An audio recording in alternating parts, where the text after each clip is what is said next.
He snaps alert at the muffled sound of someone lurching into a wall. Muscles flex in his neck and arms, which is how it starts.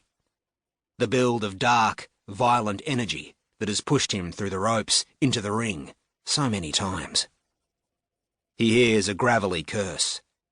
Out of sight in the external corridor, something heavy crunches into a wall again. Another curse. Hairs on his neck move. His body knows. A large man weaves into view, his round, sweaty face tight with frustration, arms out against the sway of the train.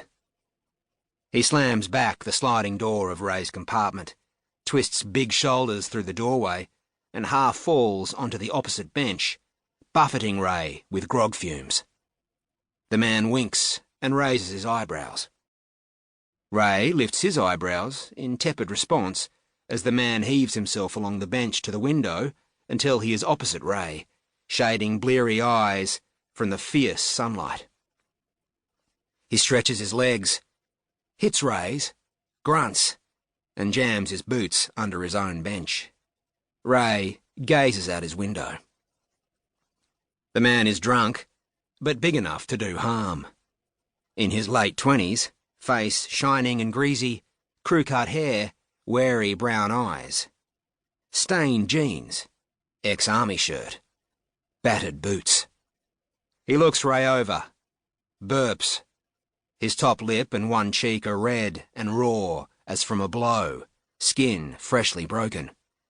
He produces a bottle of rum. Ray shakes his head. The man shrugs in disgust, joking maybe, lifts it in salute. In a high-pitched voice, as if his words are starved of air and only escaping by stealth, he says, "Gives you breath like a brewery horse's fart." Leans in towards Ray, blowing hot air. "My old man used to say that." "Your old man say that?" Ray shrugs, turns back to the window. The man shakes his head, drains the bottle, pulls a face. He lifts the window off its hook, drops it with a crash, and hurls the bottle out.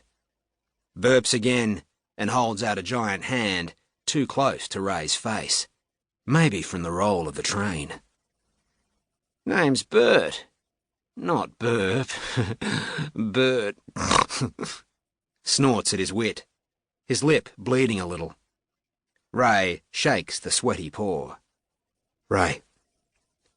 "Ray? Ray what? Ray of sunshine, eh?" Stares too long. "Where you headed?" "End of the line. Royalton."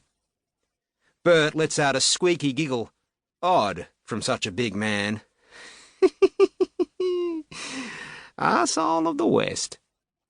"Royalton, not you."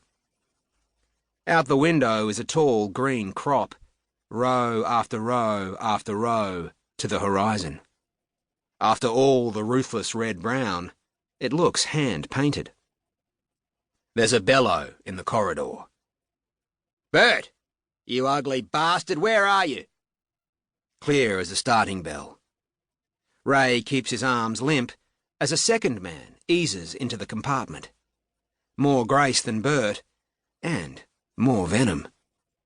Bert delivers the punches, but this is the prick who sends him to do it. "Why don't you answer me, cunt?" He flops onto the far end of Ray's bench, looking at Bert, but snapping his head at Ray. "Who's your poofter, mate?" Ray waits. Bastard's already earned the hurt that's coming. Same age, same clothes as Bert, but underfed. Thin, wiry arms, knotty from the grind of manual work. A lean face, skin tight over cheekbones, beady eyes of uncertain colour. The corner of his mouth curls. "Ray of sunshine? My mate Jimmy. Jimmy, this is Ray." Jimmy turns to Ray, makes his judgment, and lifts his boots onto Bert's bench. Exit blocked. Bert tries to grin, but it hurts his lip. Ray stares out the window.